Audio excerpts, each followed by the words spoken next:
Welcome to the Time Has Come podcast. My name is Graham Wardle, and today we have Jessica Amlee on the show. She is an amazing young woman who played Mallory Wells on Heartland for over a decade. She now lives in Los Angeles, California, continuing to act while also serving as a court-appointed special advocate. In this episode, we explore what a special advocate is and how she was inspired to step into this place of service to others. We also talk about my short-lived DJ career, unavoidable life lessons, and my favorite takeaway from the episode was when Jessica shared this idea of seeing beautiful again. I loved it. I hope you're inspired by this conversation as much as I was. So the time has come for us to welcome Jessica Amlee to the podcast. Jessica, how you doing today? I am doing so good. Thank you for having me, Graham. I'm in this beautiful house near the beach. Yeah, thanks for coming out. And there's eagles outside. It's lovely. I love it here. It's so beautiful. It's Eagle Crest, so there's eagles. Oh, I didn't even think of that. Right? That's why they call it Eagle Crest. Yeah, it's a utopia for sure. It's a beautiful place. Eagles. Yeah, so thank you for coming out. Thank you for being on the show. Thank you for having me. We were just sharing before we started recording about some Halloween party or something, and you were saying about how I used to DJ, or there was some sort of DJing thing. Yeah, no, Graham got a DJ set, and so he became the official disc jockey of the group. And so he would carry around his DJ. It was a little set, but it got the job done. And so people eventually were just having parties. So Graham would DJ, so he would I don't get know if it was so I could DJ. I think they felt bad for me. Like, Graham, he really was a DJ, so let's throw a party. That could be a little true. But you did it, and everyone had fun. You did play good music. I do remember that. I just don't know exactly how you DJ'd the music, but it was pretty much like play and pause. Like I don't think, I mean, maybe I mixed some things, but it probably wasn't that good because I still don't really know how to do it. It was great. So we haven't seen each other. Well, we hung out a bit in Vancouver there, but you left Heartland, and what season was that? Season 5, 6? 10. 9. No. 10. Yeah. Season 9, I think I started my transition. Okay. And then I think I was in like one episode of season 10. Yeah. You guys did like the Goodbye Mallory. Yes, I remember holding the signs I was up. on the bus. Yeah. But that would have been season 9. And then I think I came back for 2 episodes of season 11. Yeah. And that's when Jake and Mallory got married. Yeah. And then, but as far as we've seen each other, we ran into each other at a Tony Robbins convention. I remember seeing you like I had seen a ghost. Like I just, Graham Wardle. I know. It was an odd place to see you too. Yeah, it was so what weird. What are you doing here? In San Jose. Yeah. Yeah, that was fun. That was where we walked on fire. Oh, we did walk on fire. And you were with our mutual friend, Doug. Yeah, Doug Kerr. Which is small world. I know. Yeah, so for anybody who doesn't know, Tony Robbins does these big events where it was like at the San Jose Convention Center or something, wasn't it? And so there's like thousands of people. It's packed. And the first time I did one of these Unleash the Power Within events, it was actually, I went to stay with Doug. And so I go down there and he's like, "What are you doing?" I'm like, "I don't know. I won this ticket to Tony Robbins." And he's like, I showed him the ticket and he's like, "Yeah, there's a fire walk tomorrow?" And I was like, "No, it's probably just a gimmick. Like it can't be real."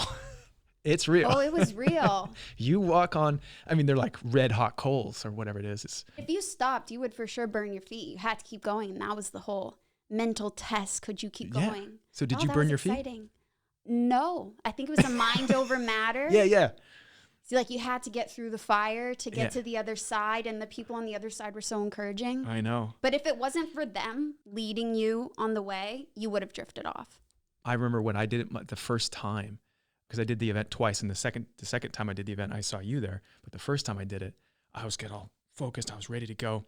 I look at the coals, and there's only like a few red hot ones. The rest are kind of just an orange. They're not too hot, right? They're just kind of like fading out. And the guy goes to me, he's like, "Are you ready? Like, are you in state?" I'm like, yeah, I'm ready. Right? And then he's like, "Okay, hold on." The guy rolls up with a giant wheelbarrow and a gas mask, and he's got fresh red hot coals from the wheelbarrow. Just for you, Graham. And I'm like, "Oh no." And so I started to get all like afraid and doubtful. And I was like, wait, I got to stay in state, right? That's what Tony Robbins is all about. Stay in state. So he pours the red hot coals from that were just freshly burned or whatever, right? He pours them on the walkway. And the walkway is probably what, like 6 feet, 8 feet kind of thing? Yeah, I think it was 6 feet. Something like that. He says, "You ready?" I'm like, "I'm ready." And then so I walk across and I didn't feel anything. Wow. To the point where I was like, was that fake? Like, were those actually hot? But then the second time when I saw you and I did it with Doug, I kind of like popped out of the state and I was kind of like, maybe they're not hot. Maybe this is all like a show. So my first step, oh yeah, it was hot. So then I had to like snap back into it and walk across. But anyways. Didn't they give us a mantra? Like we had to say a mantra, do a power pose. Yeah. And then this is very outside the realm for me, but yeah, I mean, I did it and I felt empowered. Yeah. To do that fire walk. To do that, which is awesome. I thought it was great. And he said about that in terms of the fire walk, he said, it's not about the fire walk. It's about what false belief or what thing is out there that you don't think you can do. Right. Something that scares you. Something that scares you. And so I thought, oh, you know what? That's cool. Cause he's like, what does this symbolize? Like when you're done with this, who cares? You walked on fire. Like, that's great. But like, what does this mean in your life? Right. What are you running from or what are you afraid of that you have to get in state about, you have to be focused on, and you're not doing it now? Totally. And that anticipation, that's what I learned from it. The anticipation for me, like the waiting in line, was way scarier than actually doing it. And so I learned that about myself, is that the anticipation will kill you. Just do it. Right. Yeah, because sometimes you can get too much in your head and like get caught up in... And comparing to other people, that person did it, or that can either work for or against you. Yeah. Yeah, good lessons. Well, that was good times. So it's been good to catch up with you. We've been catching up off air here. I know you moved down to Los Angeles when you were 18 years old. Did. And that was right after you left Heartland? That was, I started the transition of moving down there, like trying to get my feet on the ground before I did the actual move.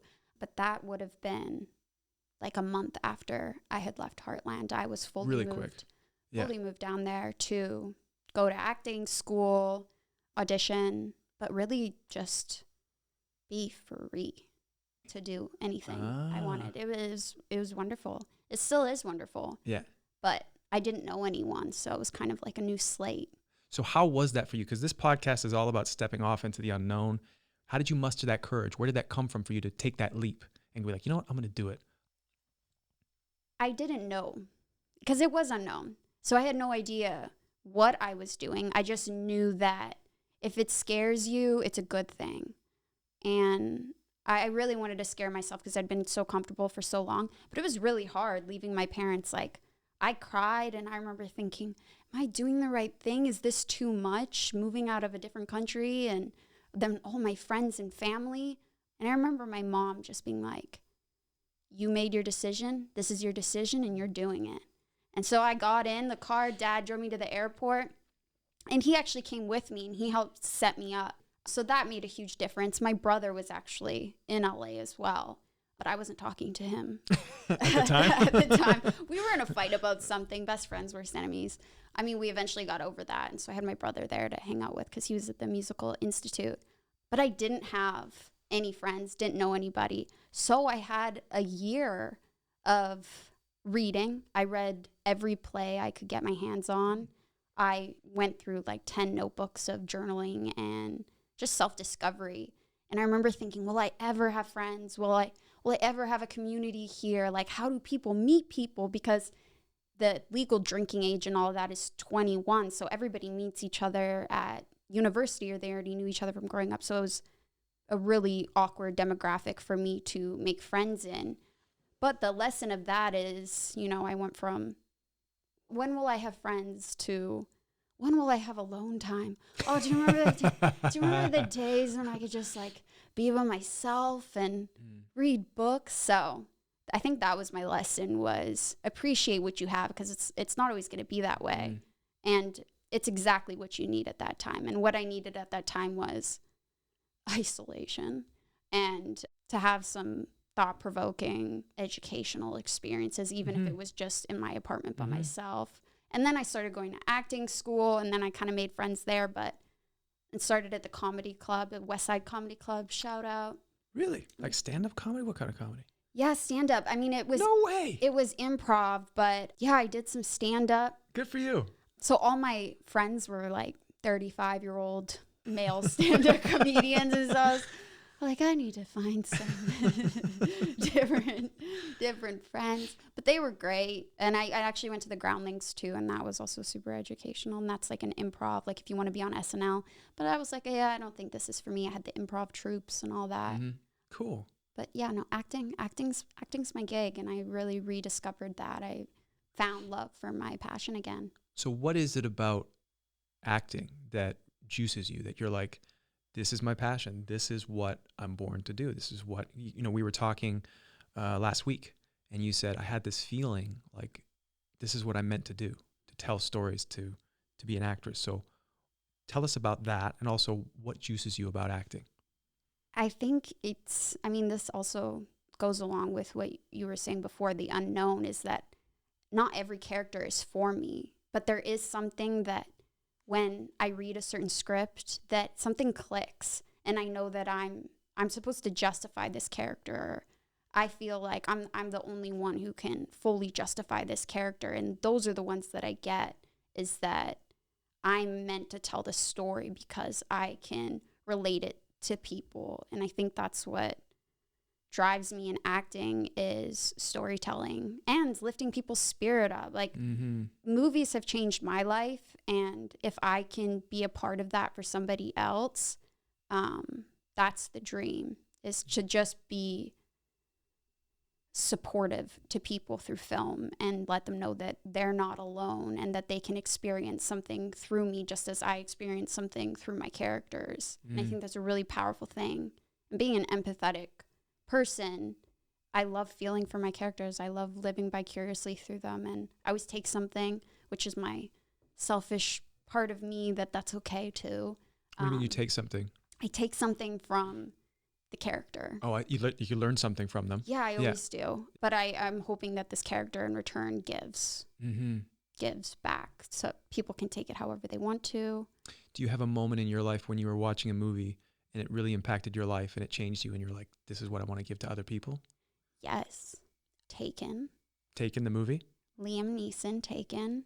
That movie definitely changed my perspective of reality and what modern day slavery is. And it's an action filled movie, and you just don't expect that. But there's a scene where Liam Neeson, he goes into a brothel and there's a bunch of girls behind the curtains, and I was like 12 years old. Me, I was 13. We were actually filming Heartland at the time, because I remember sitting in the living room watching that in one of the apartments.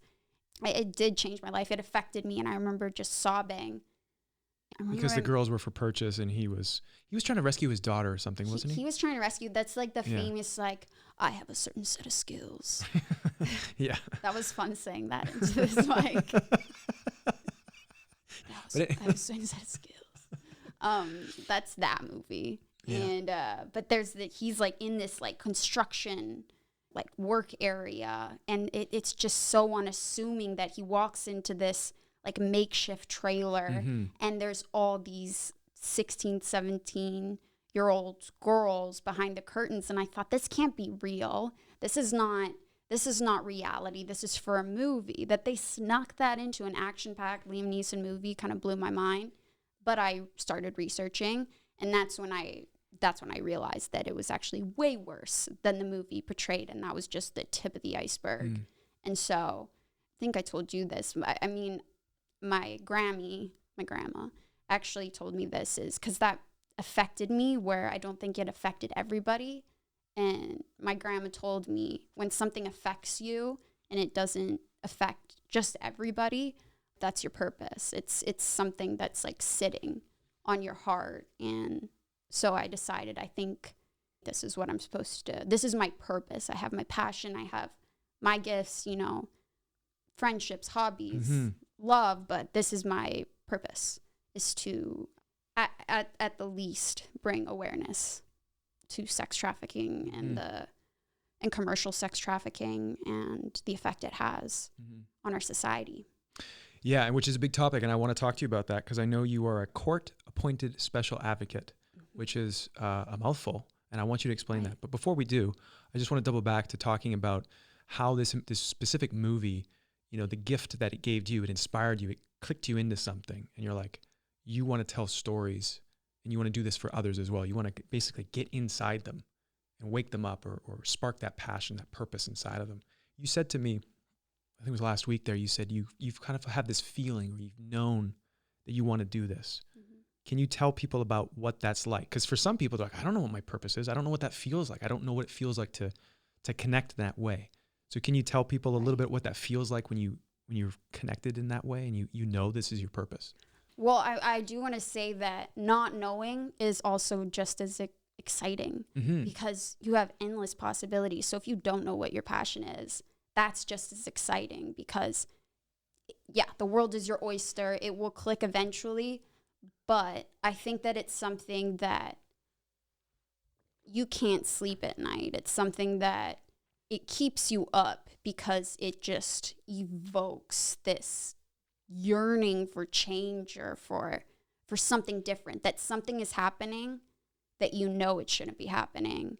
That's where the drive comes from, because you can feel passionate about a lot of things, but if you want to see change, it has to be your purpose, because this is not a hobby. This is something you have to dedicate yourself to. Yeah.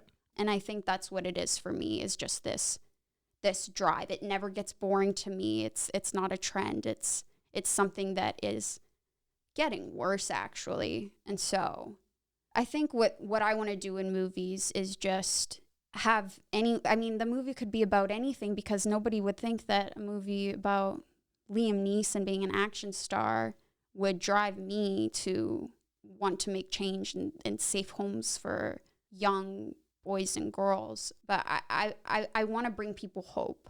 Mm-hmm.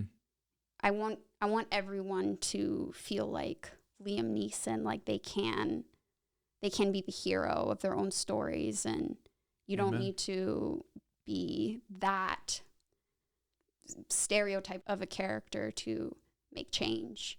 Yep. But I times are so dark right now. I think that being a light in movies, like I've been thinking about comedy, like why not do a comedy? Like now would be kind of an appropriate time to do a comedy, which I've always been so against, because I always get pushed into comedy.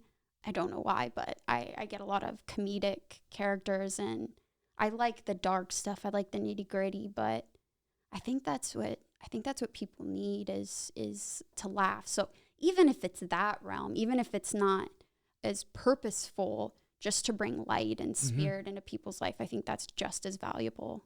I agree. I think everybody has their own unique way of bringing their light and their passion to the table. And sometimes it's super heroic and super action-like, and sometimes it's making people laugh or helping people out in your neighborhood. It doesn't have to be on a massive scale. It's like, that's what I always try and tell myself when I get too wrapped up in, I got to do all this and I have to think about, it's like, what's right in front of you? What can you do with what's right in front of you to the best of your ability to make an impact? It doesn't have to be big. Maybe it's just having a conversation with somebody. Maybe it's a phone call or whatever, but being in tune with yourself to the point where you can be like, I'm feeling called to do this. I'm feeling like I got to reach out to this person, or I'm feeling like I want to try something new, or I want to do a comedy. I think that's, to me, is like the most important thing when it comes to purpose, is like tuning into yourself and listening to your heart and trusting that it will take you somewhere. Right. And go there and give it your all. Who knows where that will lead. And who knows where that will lead, and how that ripple effect, right? Let's jump back to the court-appointed special advocate. Yes. What is that? I put it there so people ask me exactly what you're asking. Okay, perfect. What is that? What is a court-appointed special advocate? So basically, when youth have escaped their pimps, their traffickers, and this is in Los Angeles is where I took the program for. So this is specifically dealing with youth in Los Angeles. When they have escaped their pimp, or they've been rescued from or taken from, and they have to testify against the bad guy, essentially. And that could be a pimp, a trafficker. I mean, they have a lot of names.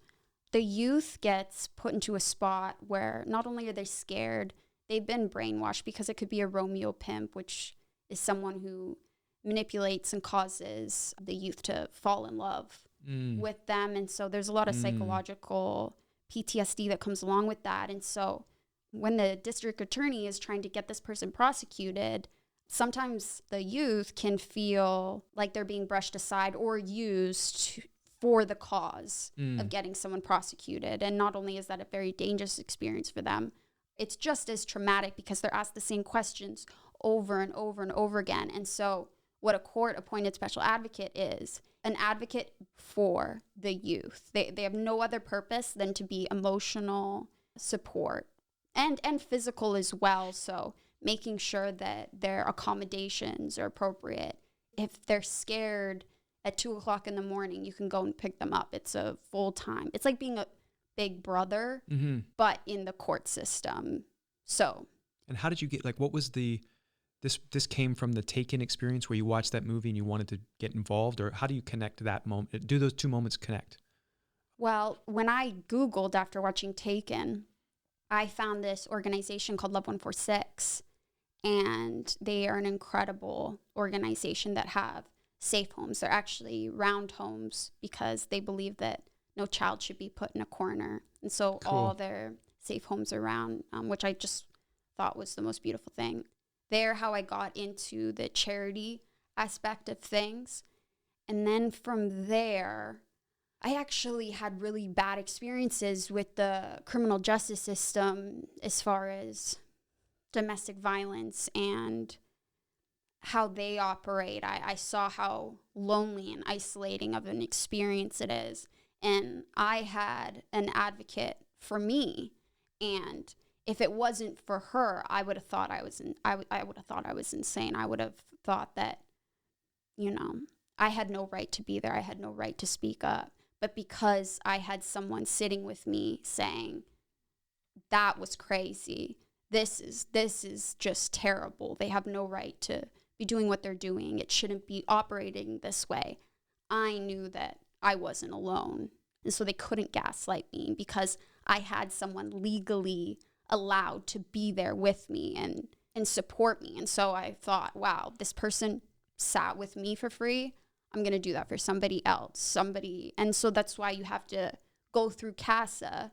It's a full course you have to go through to become a court-appointed special advocate. So I can legally be in the courtroom. Supporting another person. And so I don't care about what the police's objectives are, what the judge, the district attorney, the lawyers. I have nothing to do with that. I only care about how the youth feels. That's fantastic, Jessica. And support. And what a blessing that is to, that you received that support and now you're passing that along and you're helping other people. Human trafficking, and I don't think a lot of people know how widespread this is, right, of an issue. So I'm assuming that you've probably seen a lot more of the underbelly of this world.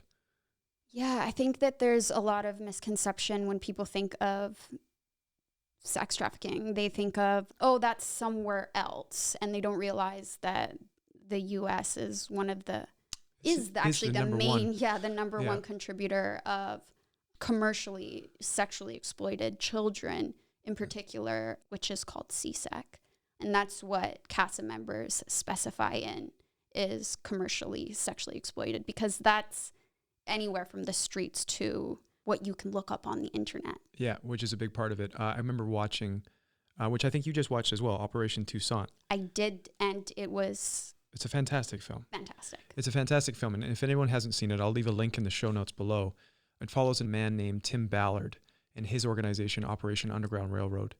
I first heard about this from Tony Robbins, actually. There was some sort of video or something where he was raising money for them, and I was like, what's this? I've never even heard about this.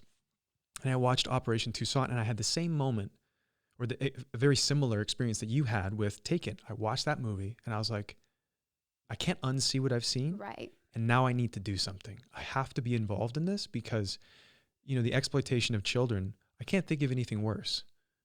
That to me is like the worst thing ever. And the fact that it's so prevailing, right, and it's so huge. I think they said in the documentary it's like the most profitable criminal thing, or the second most, or something. Yeah, it's selling weapons. It's illegal sale of weapons, and then it's illegal sale of people.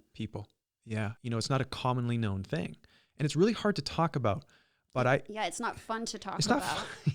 It's not fun to talk about. But if you do get a chance to watch Operation Tucson, everyone, it's a great film, and it's not depressing. It's dark. There's some real stuff that goes on there, but they really show the work that's being done to rescue these kids, to rehabilitate them, and to raise awareness. And it's a beautiful film. It's a beautiful film. I love how they added in to that movie. It's not just about the rescuing of the children. They had to make sure that there was also rehabilitation, because where these children end up is just as important as where they were. Yeah. Because if they don't have a soft place to land, chances are they'll end up back in it because they don't have support. And this is in America and Canada too. They don't have support of their family. They could be hooked on drugs. There's so many things that can pull people back in, that the rehabilitation is just as important. It's absolutely vital. There's a new movie coming out called The Sound of Freedom, or Sound of Freedom, The Sound, one of the two, with Jim Caviezel. He plays Tim Ballard, and it's about his story, and that's supposed to be coming out this year sometime. That's gonna be so good, because it's really, this guy is so inspiring. Tim Ballard. Oh yeah. Oh yeah, he's my hero. No, he's my hero. Oh, I love that guy. When his wife said to him, because he has children, and he always said he wasn't gonna get involved with anything that's about harming children because it's too much to take home, and they relate it too much to their family, and he was not going to take on this job. And then his wife says to him, when he's looking in the mirror preparing to turn down the job, she says, why we were going to reject it is exactly why you need to accept it, is because we do have children. Mm-hmm. And I just thought that was so fantastic. Beautiful. That's the kind of relationship I look at that. I'm like, yes, right? That's a beautiful relationship. Support. Yeah, it's beautiful. So I'm looking forward to The Sound of Freedom. And that's supposed to come out this year. But I wanted to ask you about roles to act in a film like that. Is that the kind of like role that juices you the most? Is that kind of like you were talking about comedies earlier, but you want to do more serious stuff as well? What's Jessica's like dream role? Dream role would be Kill Bill, Quentin Tarantino. I mean, I've been in the midst of writing Quentin Tarantino a letter for a really long time. It's been on my like notepad for like 6 years. What I want to do, nobody take this idea, but it's out there now. What I want to do is, because Kill Bill, like, she has a daughter in the movie, and so she tells her opposing her, the woman she ends up actually killing. She tells the daughter, you can come get me and have revenge on me one day. And so the daughters are the same age, and so they would all be 18, 19 now. And so where's their redemption? Where's the battle? And so, So that's your idea. I would love to play Uma Thurman's daughter in Kill Bill. Quentin, if you hear this. That's the dream. Yeah. So you want to do action-y, kind of like crazy stuff like that If it could be physical, I mean, all my Muay Thai. That's right. You've done Muay Thai. Boxing would finally come into play. Yeah. And you did jiu-jitsu as well, you said? Yes. I did grapple a little bit, but it's very sweaty. Not totally up my alley, but the Muay Thai, kickboxing, and boxing, I mean, it's very addictive, and the whole dojo environment is super fun. So if I could add that in and then also get to act in super intense scenes. You know, I like some of his films. Some of his other films of his, it's like the gore, the volume on the gore, it's just like turned up 4 notches too high for me. For some people, they love it. They're like, oh, it's great. It's just like, you know, super graphic, and they love that stuff. But for me, it's like that it's too loud on the gore. You know, when he Kill Bill, like the blood splatters and all this stuff. I'm like, it's almost comedic how graphic it is. I think that's how it's supposed to be, though. Is that his goal? It's like a very cinematic, like unrealistic almost. Yeah. It's not like this actually happened, like Lucy Liu. Actually, it's not in the realm of possibilities. I feel like that's why it stretches the imagination, which is why it doesn't affect me for some reason, because it is so cinematic. It's almost like anime, like it's like a cartoon. Yeah, it does feel like anime. And for me personally, my taste, you know, if it was like a meal, I'm like, it's a little too salty. It's a little too much. And some people like that. That's cool. I get what you're saying, though. Yeah. He is all about the blood. He's like more and more blood, which I think is just one of his weird characteristics. He's just a weird person. I'm pretty sure he has a foot fetish. He does. I think he does. I think it's pretty open about that. Oh, okay. You also, I know you do a bit of writing yourself too. You wrote a little short. coffee and vapes, or Right. did you do that? Whatever happened to that? Yeah. Did you film that? I'm so impressed you know that. No. Well, the thing is I wanted to make it bigger than I think quarantine would have let me make at the time. It was just like good timing, bad timing, because I was able to make it, a lot of it about, like, it starts off with a dance sequence, and it's like all the frontline workers are all like dancing. Like the nurses? Yeah, and like the mailmen and stuff. They would be dancing to, the song is called Sound and Vision. The lyrics are like, I will sit on by waiting for the gift of sound and vision. And so it was like, yeah, it was a pretty like epic short. But then I would rather make my movie, which is a story about, it's actually the story of Oliver Twist's mother, because she dies in the first chapter of the book. And I thought, what if she didn't die? What if Oliver Twist's mom lived and she woke up and her son was taken and she was brought back into sex trafficking, and that is called Olivia Twist. And that is my movie. And so I just want to put everything Copyright I have. Jessica Amlee. I already copyrighted Olivia Twist. Yes, that's good for you. That's awesome. And so that's what I want to put everything into, because it's my passion, is bringing awareness, and it's just like it has the archetype of Charles Dickens, like the story, but it's just, I want it to be like a Tim Burton-y kind of dark, twisted. I want humor in it, but I also want to get the nitty-gritty of what sex trafficking actually looks like on a daily basis with somebody. It's like her being an orphan, but to a different I love the idea. Yeah, I love the concept. So have you started writing this yet? Yes. Yeah. Awesome. I'm 70 pages in now. But I really want to finish it, and that I will put everything into. Fantastic. Yeah. So Jessica, where does your strength come from? Do you have a spiritual practice? Do you have a spiritual religious background? Where does that strength come from for you? Absolutely. I believe in God.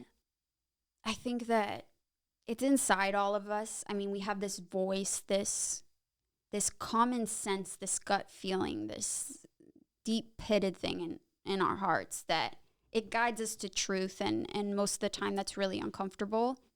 And so you can numb that voice out, you can drown it out with other people, other things, a lot of other things, a lot of other people.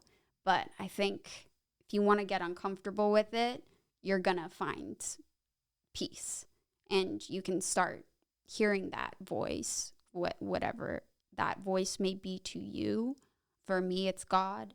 It's something that just, I know the difference between my inner voice and my gut feeling, and then I know that there's something bigger than myself, that it doesn't totally come from me. It's like a guiding voice, and so I would say that's God, and it takes a lot of practice and patience to find that peace, and it's never an easy road to travel because it's uncomfortable working hard at faith and believing in something bigger than yourself. It's confusing, but it's really gratifying, and I think that faith and hope and in believing that there's good and love wins, I think that that's what pushes me forward. And that's what pushes me to help other people, is that there's nothing to be afraid of, that fear is just something that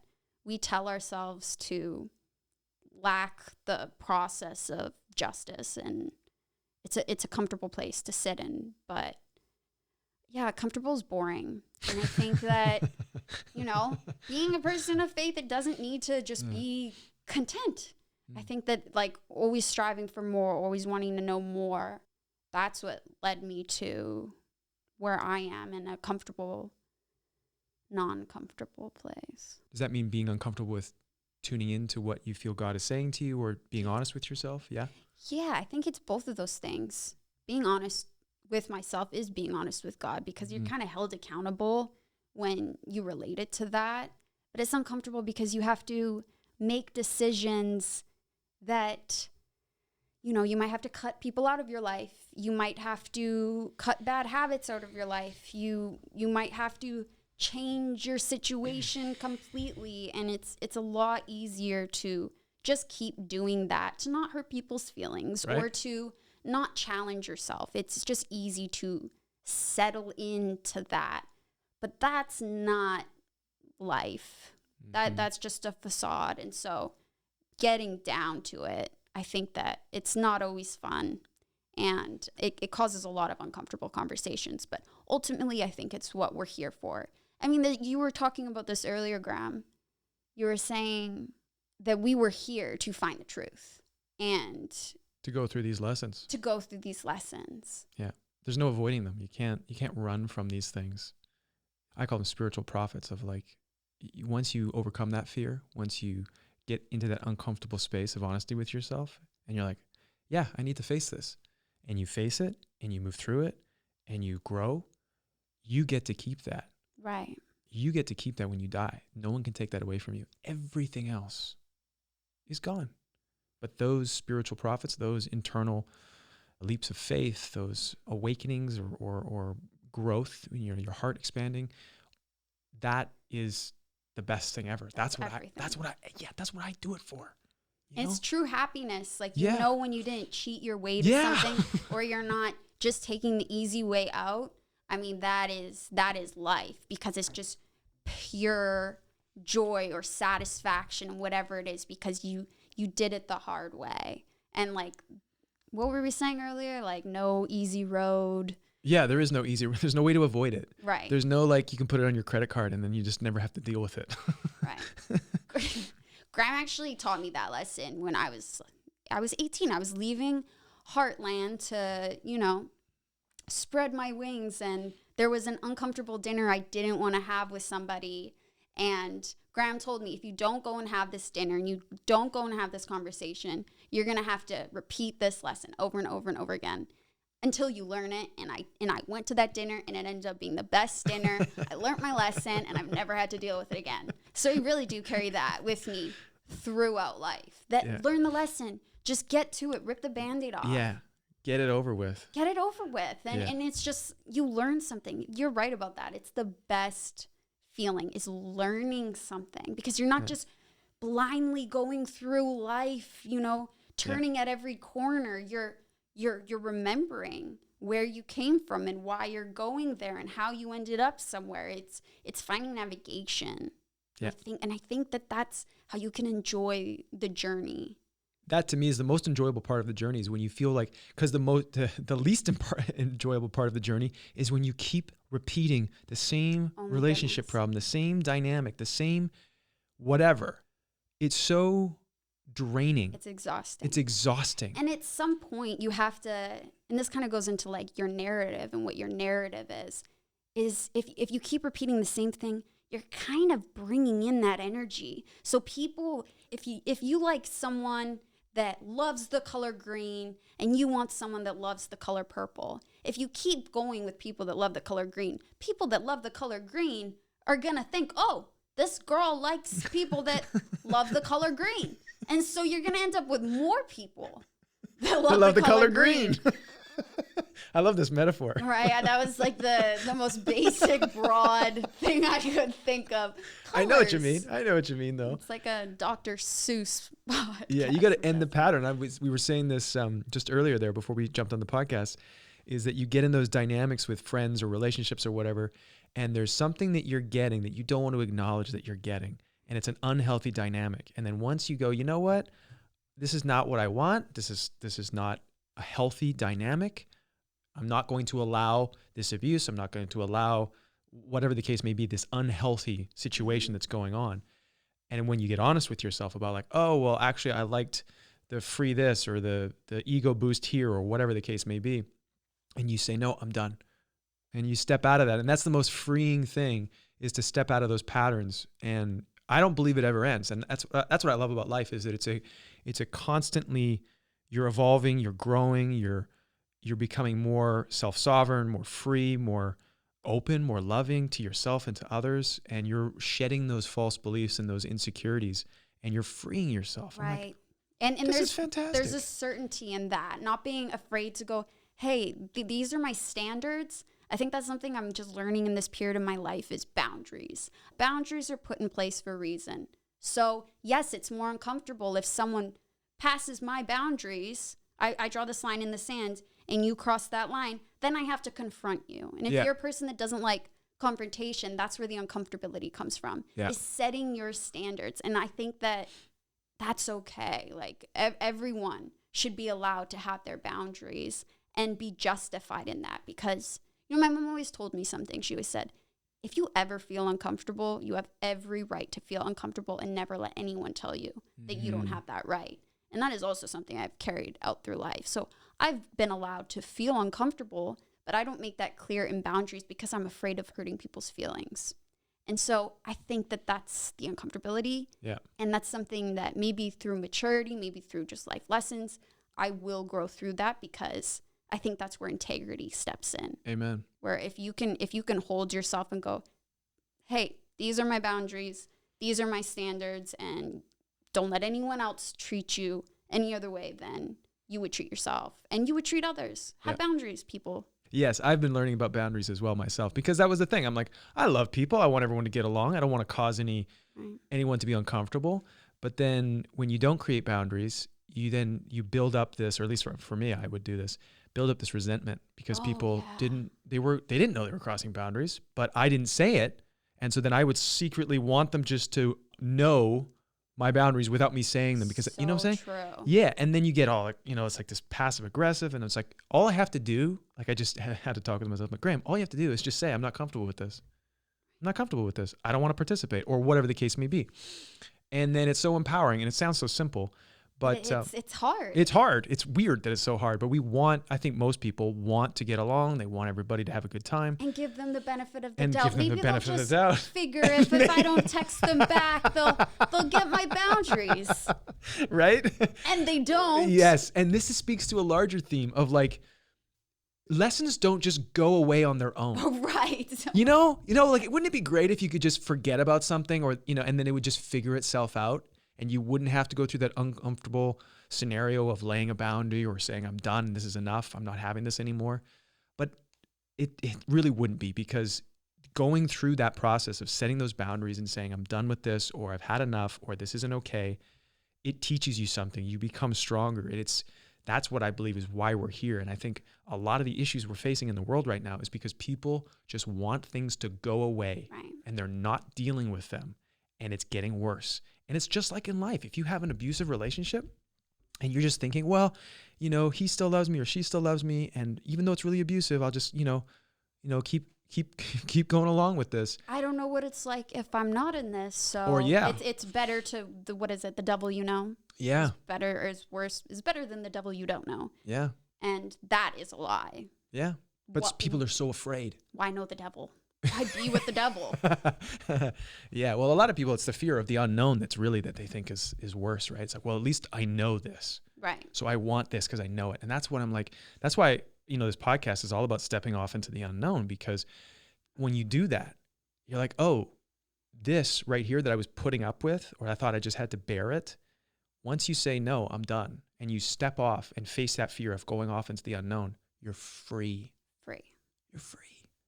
That's beautiful. That's liberation. Oh, it's freedom. Liberation, absolutely. And just knowing I'm enough, like that. Yeah. And that's where narratives come in, is people tell you a lot of things, and if you start to believe it, then your own voice gets drowned out.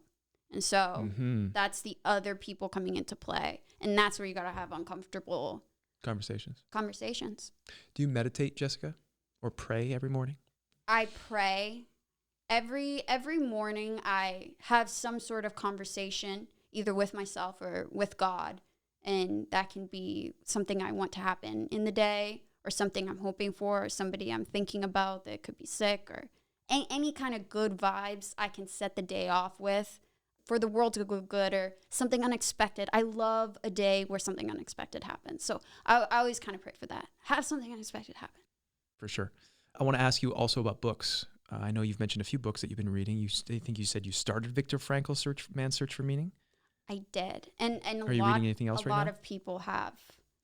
told me to read that book? It is life-changing. Yeah. Everyone who has read it has said life-changing. I am reading right now A Mind Spread Out on the Ground by Alicia Elliott, and she's a Canadian Native American, and she speaks of her experience growing up in Canada as an Aboriginal woman, and she has a list of things and trials and tribulations, basically, and what it's like, because I feel that the Aboriginal culture is such a big part of Canada, but it gets brushed over, and I feel like we're just giving lip service. That's what I find. That's what it is. It's not real. It's not real. It's not an actual. So it's spoken through her experience, and I think the best way to learn from people is through their experience, because it's something that I've given a lot of thought of, but I haven't been able to actually know anything, because it's just about things that I've heard, and you only learn through experiences. So that book so far is really, what was it really called good. again? A Mind Spread Out on the Ground. A Mind Spread Out on the Ground. I'll put all these links in the show notes for people Please as well. do. It's really good. I'm also reading Milk and Honey by Rupi Kaur, and she's also a Canadian poet. Nice. Indian Canadian poet. It's really beautiful. Oh, and I read a devotional every morning, and it's Seeing Beautiful Again by Lisa DeCourst. What's a devotional? It's like 2-3 pages of prayer or a concept of something. So it's basically like a personal prayer. Oh, cool. And Lisa, who wrote it, is just incredible. She's very personable, how she writes these things, just daily things and objectives to concentrate on, to make life more beautiful. But I find it funny that it's beautiful again. So to see beautiful again, because that just I got it immediately as I read the title, because we all see beautiful as children. And so that's kind of what it brought me back to, is to see beautiful again, because through the eyes of a child, everything's beautiful. Everything's beautiful. Unless terrible things happen. Unless terrible things happen. So that's kind of full circle.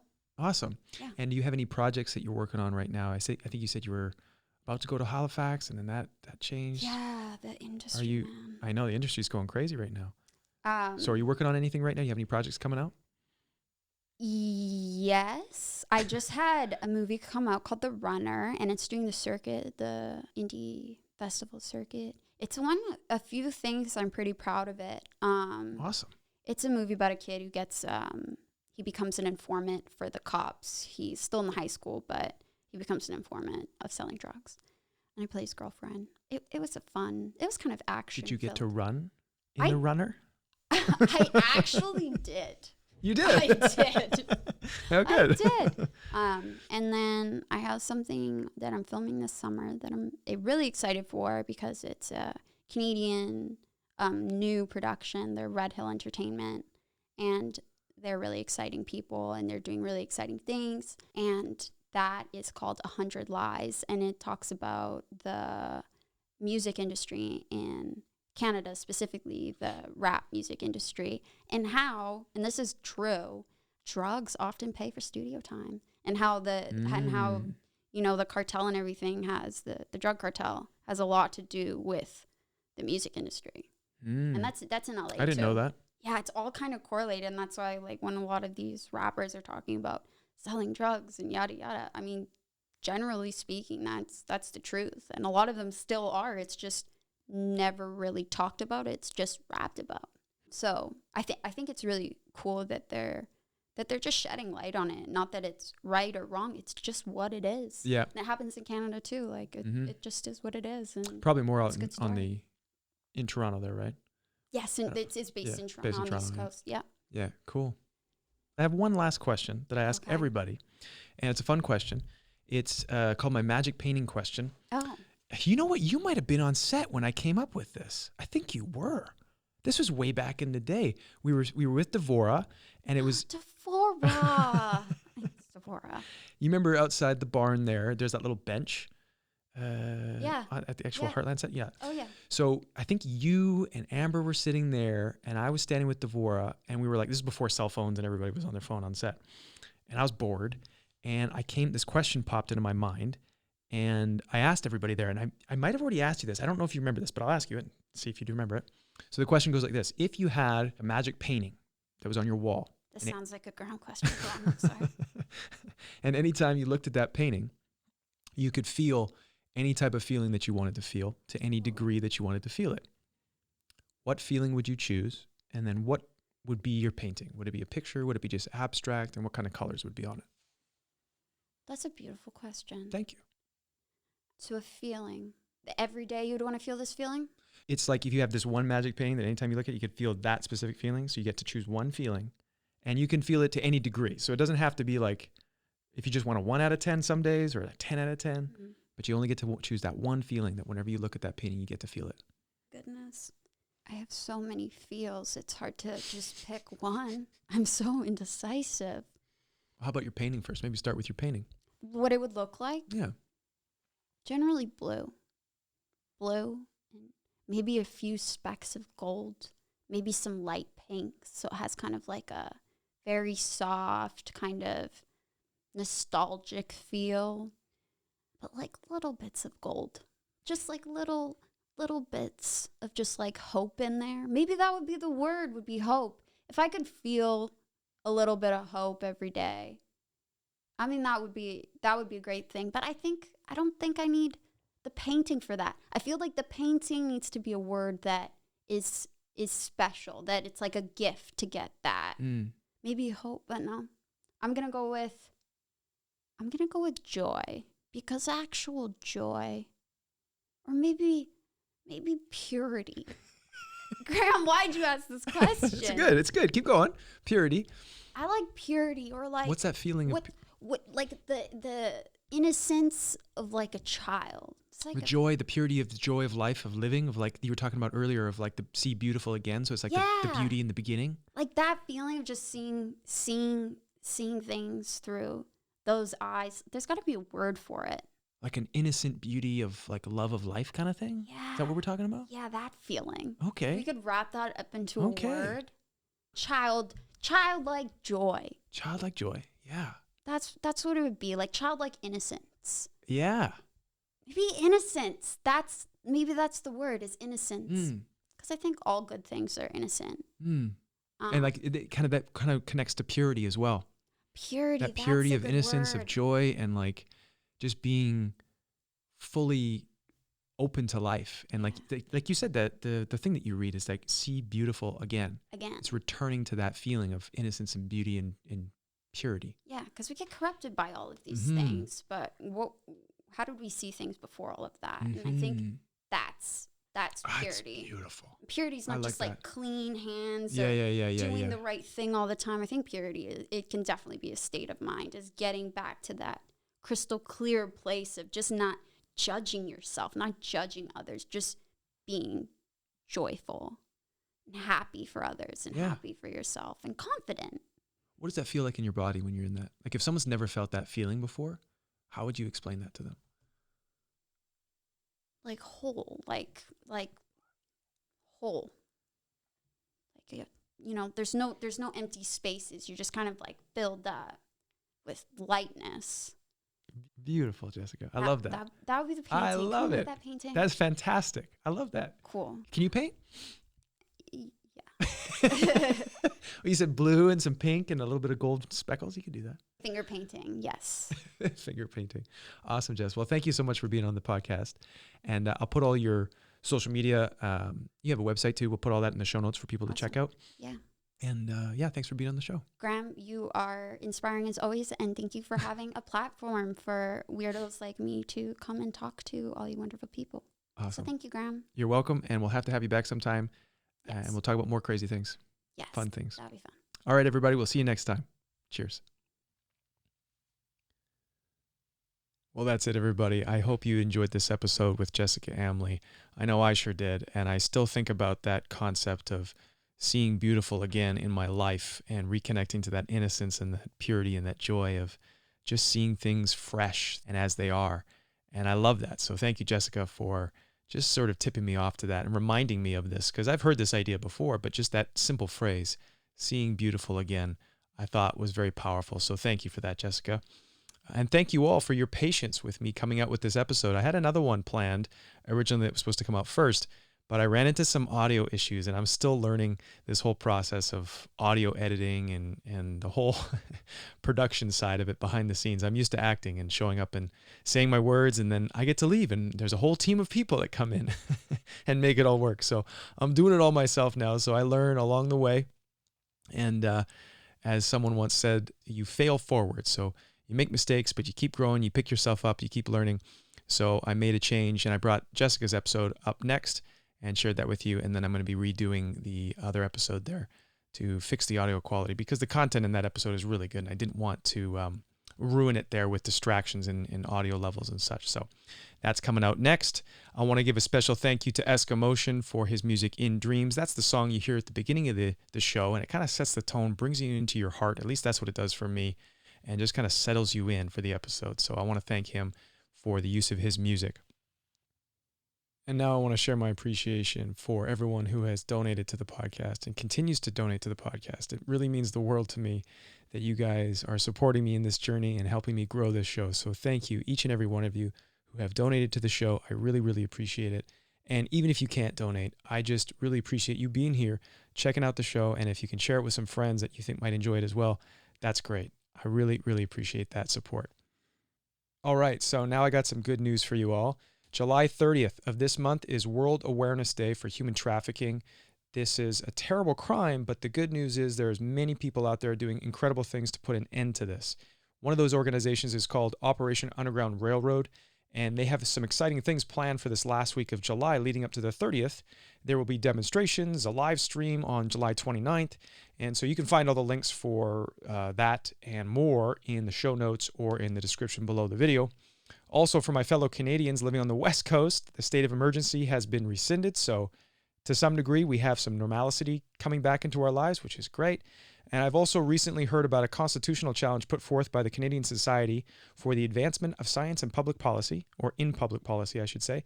They are seeking to obtain, quote, any available civil remedy for the maximum number of British Columbians that revert in whole or in part any COVID-19 related statute, ministerial order, regulation, or other executive, regulatory, or legislative measure, past, extant, or proposed, that constrain any activity of any person inadequately supported by either science or law, end quote. So if you want to follow up on that, you can click on the link in the show notes as well. All right, my friends, that's it for this episode. Thank you once again for joining me. And thank you to all of those who have joined me on YouTube for this episode. In the chat, Jessica and I have had a real fun time chatting with you. And if you haven't ever joined a YouTube live premiere, that's what it is. Basically, every new episode, I do a premiere on YouTube. And then if you're there, you can chat with me and the guest, and we can answer your questions and have fun. And that's always a good time for everyone involved. So if you want to join next time, make sure you figure out when it is. Join the chat. It's a lot of fun. All right, guys, I want to send you away with some strength, with courage, with love, and fortitude as well to overcome these challenging times that we're all facing right now in the world. So stand up, be strong, be brave, and do the right thing. Cheers.